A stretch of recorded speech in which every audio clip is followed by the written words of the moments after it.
Hello there. Funny enough, I'm actually listening to a podcast that my cousin was recently on. I'll put a link in the description. And just feeling like, man, I need to get to making my own podcast, like that's still on the agenda for the day.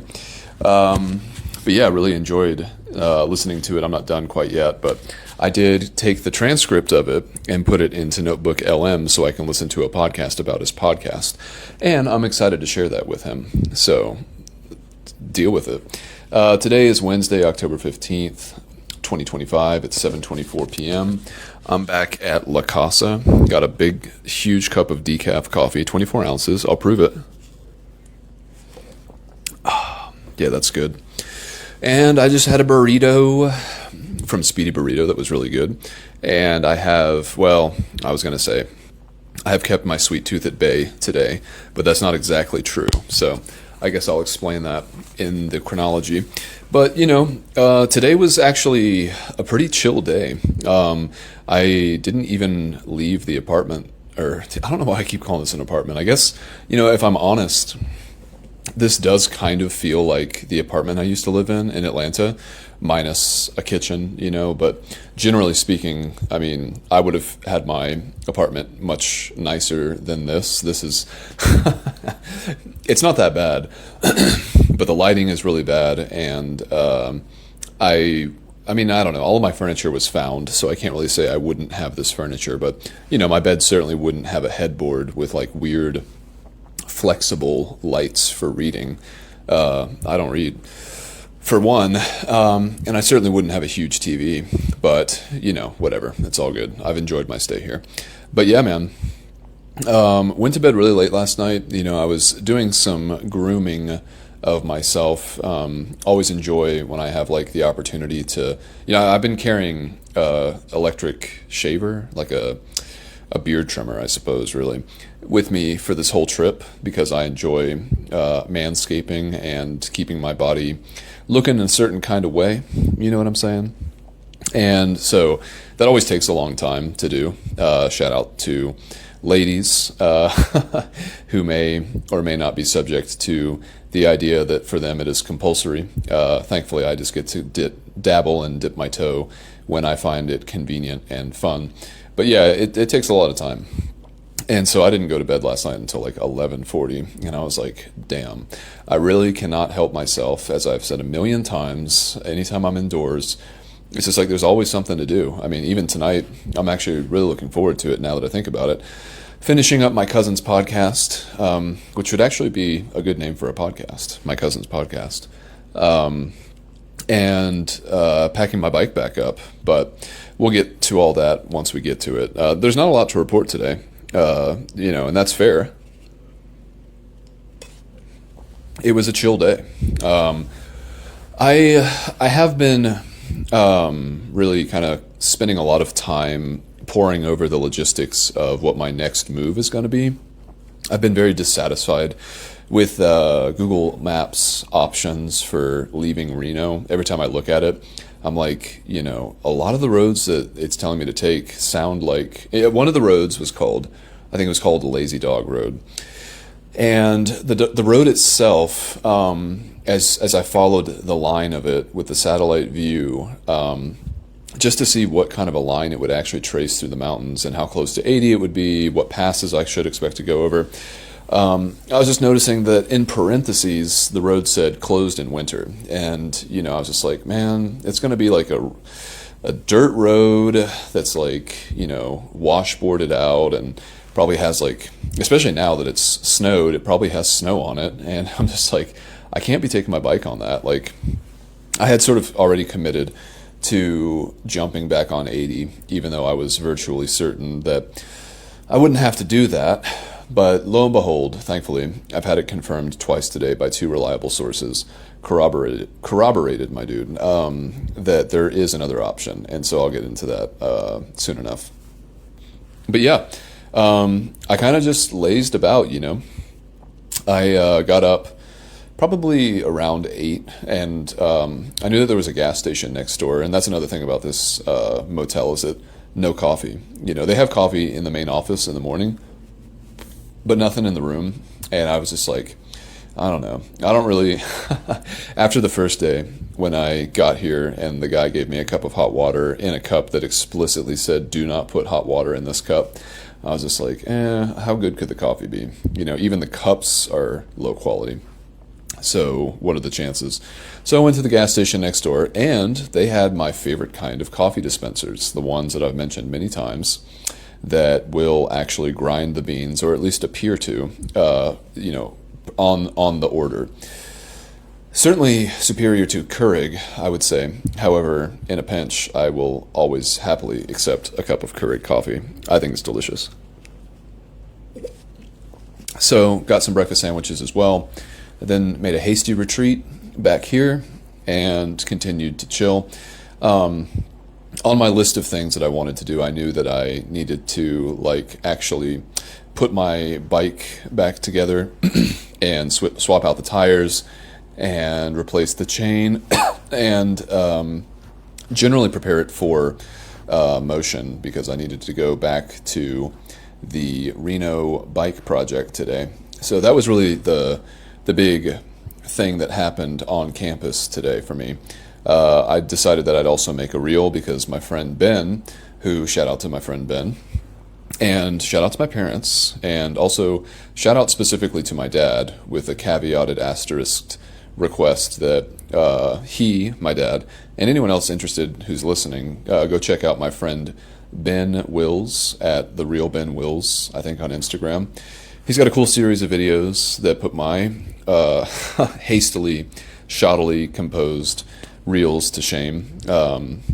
He's been rebuilding his engine for this car that he bought, that I was kind of a intimate part of at the beginning anyway. He bought it a long time ago, and unfortunately, shortly after he bought it, something really bad happened to the engine, and it's been sort of just this snowball process, as these things often are, of trying to dig into what the problem might be, and then find that there are new problems, and kind of your reach overextending your grasp, or I don't even know what the phrase would be, but it's a deep thing, and you have to kind of develop new skills and knowledge just to even understand what the problem is. And he's decided since the beginning that he wanted to do it himself. And so a long time ago, and I don't mean that disparagingly, just in terms of just thinking about how long ago it was, I helped him with a turbo swap in that vehicle back when the initial problem had occurred, and that didn't end up being what the problem was. I think the turbo was still messed up. I can't even remember if it was a seal issue, or if a part of it had broken, one of the actual metal components. I don't know. There wasn't a lot to the turbo. It's basically just a thing that lets air in or out. Well, it kind of forces it. Doesn't really. I mean, it's got turbines. That's what it was. The turbine. I think it threw a bearing, maybe. As I was talking about it, I started remembering what it actually looks like, and that it's not just a MAF sensor or anything like that. Mass airflow sensor. Oh, because those, man, boy, could I talk about mass airflow sensors. That was my first foray into automotive, the world of the automotive arts, I had a girlfriend who had a Mazda 626 many, many years ago, even longer ago. We're talking 2013 era, and it would have a rough idle at idle. It would go up to I don't even know, 700 RPM, or was it?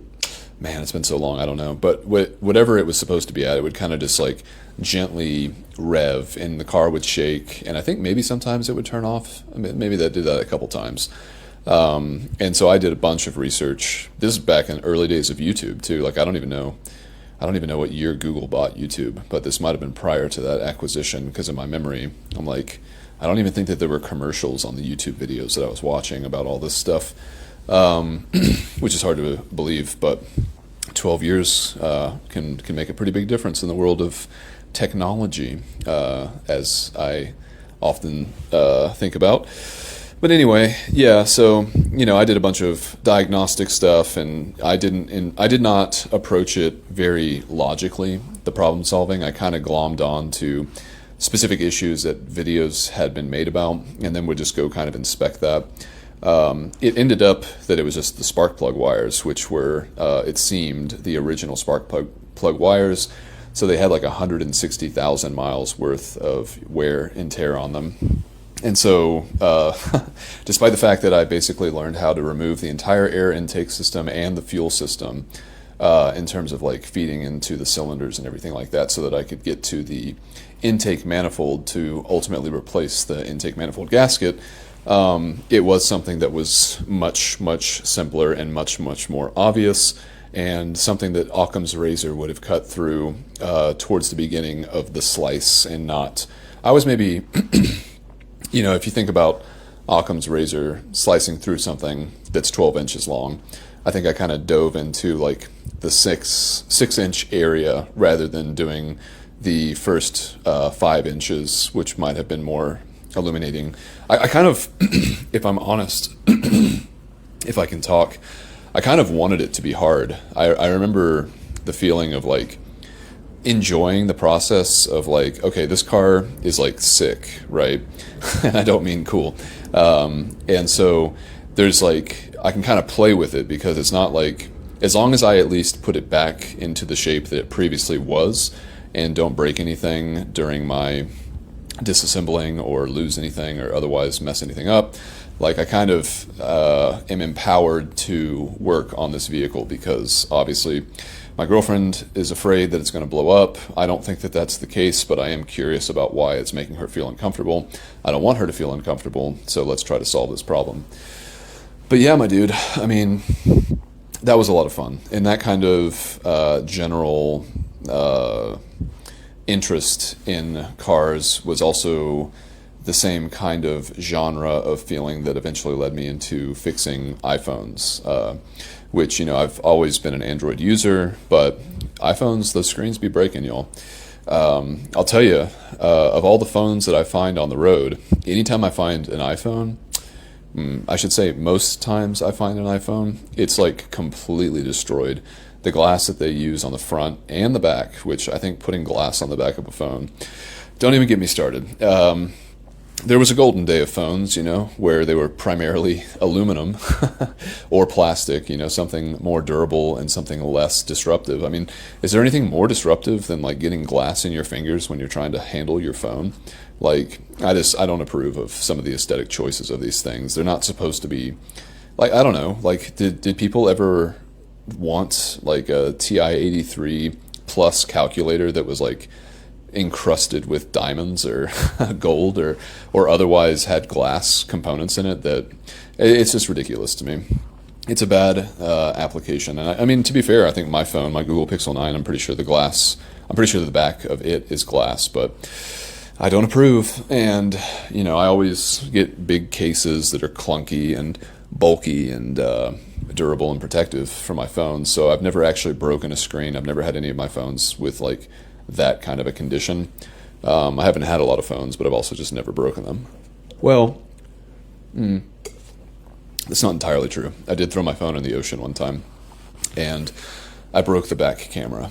So I stand corrected. And that was with that was a phone that was actually constructed like to military specifications for dust intrusion and like I don't know, it was called like a Commando GZ1 or something like that. It was made by Casio. It was my first smartphone, and it was pretty much marketed to be indestructible, which is why I didn't even think twice about it. Didn't help that I was a little inebriated when I guess I was on the beach in Oregon after biking cross country. And I just remember, being like, my phone like can never die, and I just like threw it into the ocean, and then it did get a little bit injured from that. The ocean and cell phones, no matter the cell phone, they don't mix super well. I hope I got decaf. That would suck if I was drinking like a 24-ounce like normal caffeine coffee. I would not be setting myself up for success, and I don't even have enough jobs around the motel to justify that kind of energy that I might be getting. But in any case, we have not gotten very far in the chronology. But yes, I did do all that bike stuff. I did make a reel about it. I do suggest that anyone interested in good reels and or car mechanics, go watch Ben's videos. I guess I'll try to put a link in the description as well. I don't usually occupy that space when I post these things, but now I have a list of things that I actually need to do, so that's fair. I love my lists. And so, yeah, it was around 1 p.m. that I was like feeling good about everything that I had done, and I was pretty much ready to finally leave the motel. So I got on my bike and went to Wendy's, premium lunch spot to be sure, and enjoyed a double chicken Asiago Club Ranch sandwich or something like that. I do enjoy doubling up on the chicken. There's something barbarically satisfying about eating a sandwich that's like bigger than what your jaw can allow. Perhaps that's Freudian, who knows. But yeah, good lunch. And while I was there, I was like, I want a donut. It's funny. It really is amazing because I feel like I've reawakened this latent sugar sweet tooth. I don't want to say addiction to sugar because I think that's like ridiculous because, I don't think people are addicted to sugar. I think that sugar is just something that is biologically, historically scarce and rare. And when you encountered it, your body was like, eat as much of this as you possibly can because the chances of you coming across a stockpile like this again in the future is very, very unlikely. And so I don't like the idea of painting sugar as like this like terrible substance and this like thing that almost has like a drug narcotic effect. Because I think that's really misattributing a very sinister quality to a substance that is actually the preferred energy source for both muscles and for cognition. It's like it's the simplest sugar. It's the simplest molecule for us to derive energy from. Everything else, like when you eat protein and fiber, well, not fiber, but I don't know enough about nutrition to actually justify what I'm about to say, but I do believe that a lot of things that we eat are broken down into simpler molecules, and ketosis basically, if my understanding of it is that it basically it breaks down fat in order to create energy through glycolysis, which is like the creation of glucose from other non-glucose materials. That's how I understand it. I don't know if that's the case. Don't write letters. But it makes sense enough for me. So, yeah, like with donuts, oh man, is there anything better in the world? My answer is no, than a yeast donut that's like a chocolate cream-filled donut. Oh my God, those are good. And so I was sitting in Wendy's, I was thinking about food while eating food, which is a dangerous place to be. And so I was like, well, I do want donuts, but I don't really want to do this as like some sort of furtive like errand where I'm like going to go eat 2 donuts and then like not feel bad about it, but be like, dang, this has got a hold on me, this sugar, So I decided that I would actually go today from 3 to 5, and it turned out to be more like 3 to 6. I volunteered at the Reno Bike Project, which was really cool and easy to do. Something that I came across the ability of while I was doing my digital needfuls in the morning. And I was like, well, I can turn this sweet tooth into sweet teeth. And so I actually went to a donut shop that was like a mile and a half. No, it was even closer. It was like 0.8 miles away from the Reno Bike Project. And I got 2 dozen donuts. They were kind of like high quality, like artisan donuts, like not just simple glazed like you'd expect from Krispy Kreme or something like that, but like more so like voodoo donuts, but not as expensive. Like I spent like $40 on donuts, and I did get 2 for myself outside of the 2 dozen that I bought, and did eat them like ravaged. What word am I looking for? Ravished, like a ravished, maybe that's still not right. Anyway, I felt like I ate it like a monster, and yeah, it was so good.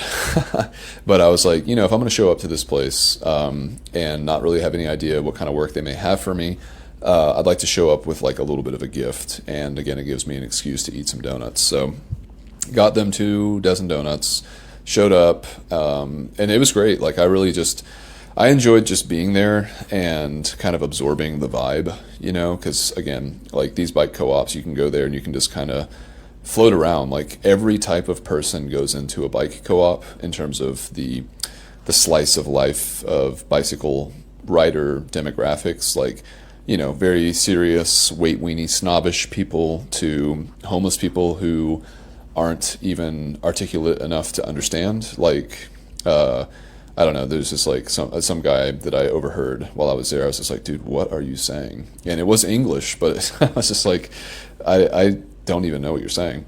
No one seemed to. And I was trying hard. I was even gonna get my glasses out and do the live translate feature just to see if I could, like, if anyone could understand.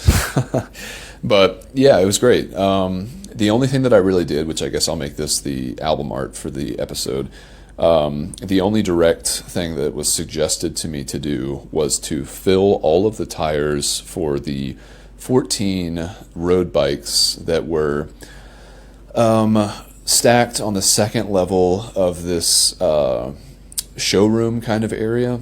And so I was like, well, you carry wood and chop wood and carry water. I said that I wanted to come here and I wanted to help, and if this is the only thing that they can think of to tell me to do, then I'm going to do it, and I'll find the joy in that. And so I did. It was a little bit more laborious than you might expect. I had to take every single bike off of this second row, top level storage area, and then I checked all of the tires, inflated them within 5 psi of their maximum, and then I also checked every headset and all of their brakes, just as a matter of course. I can't really even touch a bike without checking the headset. It's like a natural first thing that I do. I was kind of reflecting on that. Shout out to James. And I was talking to one of the guys there, and I've worked at a couple of bike shops. One of them was in Atlanta called Outback Bikes. And there was a guy named Edge there who he told me some crazy horror stories about people not having properly tightened and adjusted headsets. And so he said, and this always kind of stuck with me, that he never charged anyone for a headset adjustment. I mean, most of the time for modern bikes, a headset adjustment is a matter of like undoing 2 bolts and then tightening 1 bolt and then redoing the 2 bolts. So, we're talking about like a 5-minute job if you're taking your time. It's super, super quick and super, super easy, but also something that's extremely important to make sure that the bike that you're going to either sell to someone or even just let them test drive, you want to make sure that it's safe, because there can be some pretty bad consequences. You get that death wobble when you have a loose headset. If you're interested in it, look up some Park Tools videos or GCN videos about headsets. But yeah, so again, anytime I pick up a bike, I kind of just check the basic things, like, do the brakes work reasonably well? Like, is the lever pull, is it ergonomically advantageous, or does it feel like it needs to be, does the system need more or less tension?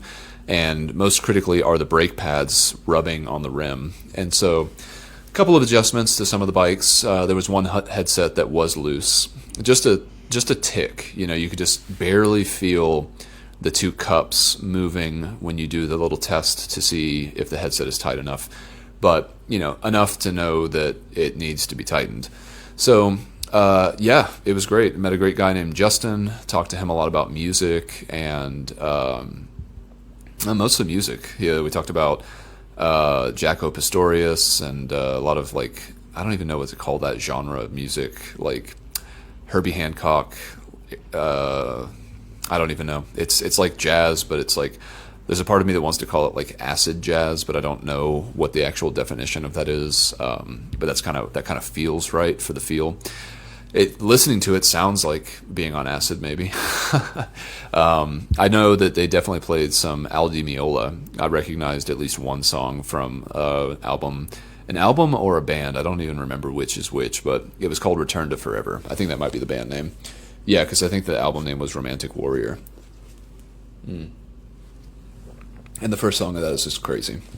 So, yeah, I was just kind of enjoying being in a place that wasn't the motel and around like-minded individuals. Talking to Justin was great.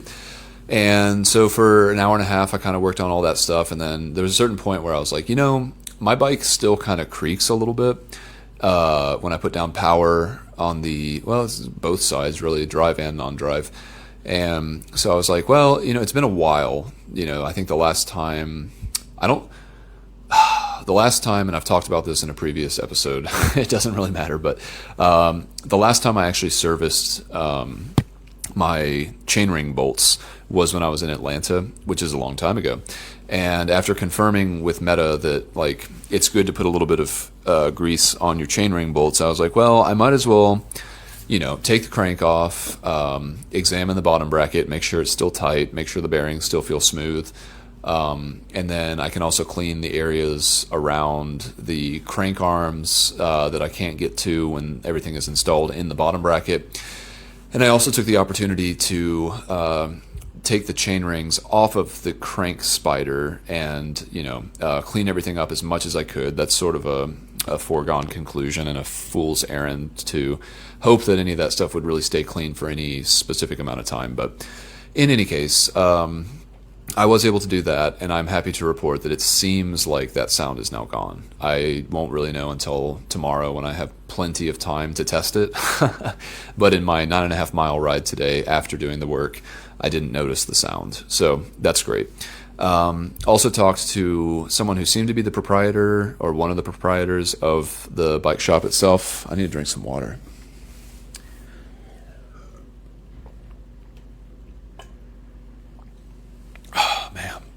So good, like cold water while drinking coffee. So good.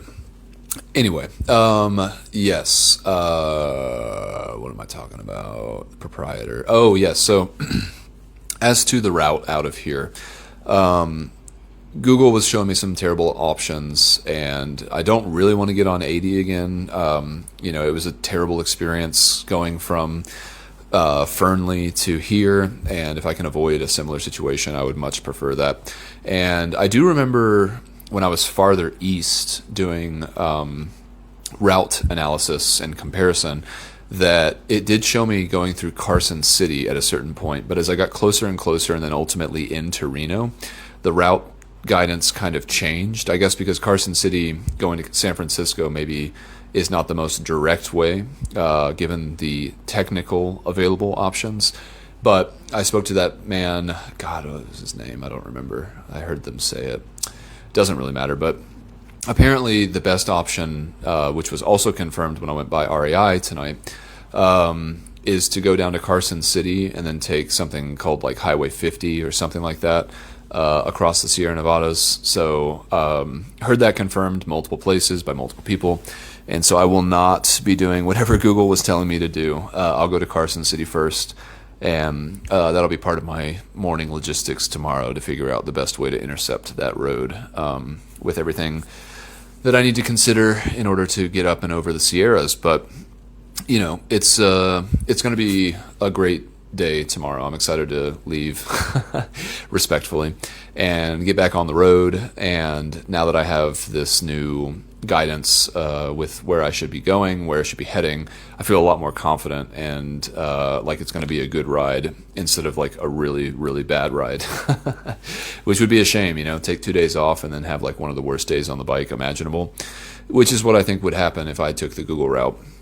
Because I would just, again, my fenders are now super close to the wheel. I adjusted them so that they are closer to these 32 millimeter tires than they needed to be for the 38 millimeter tires that came before them.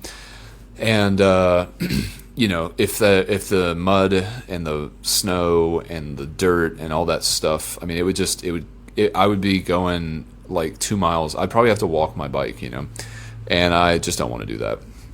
I'm 14 miles away from California, as the crow flies, and I'm not trying to like spend extra time doing something dumb. So I feel good about that. And like I said, I was at the shop until I was like, I closed down the shop with everybody else. I I put some mats on top of some stands, which was my second task after the shop closed at 5, and then just hung out listening to everyone talk and kind of chiming in when I could. And it was just great. It was like being a little fly on the wall.